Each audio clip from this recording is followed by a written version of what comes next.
اور جن عورتوں سے تمہارے باپ دادا نے نکاح کیا ہو ان سے نکاح نہ کرنا مگر جاہلیت میں جو ہو چکا سو ہو چکا.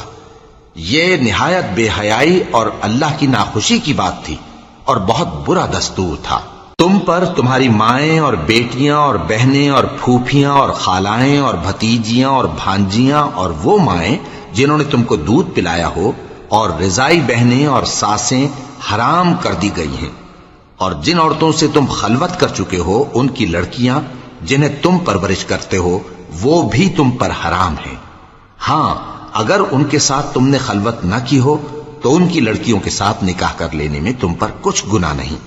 اور تمہارے صلبی بیٹوں کی عورتیں بھی اور دو بہنوں کا اکٹھا کرنا بھی حرام ہے مگر جو ہو چکا سو ہو چکا. بے شک اللہ بخشنے والا ہے بڑا مہربان ہے. اور شوہر والی عورتیں بھی تم پر حرام ہیں مگر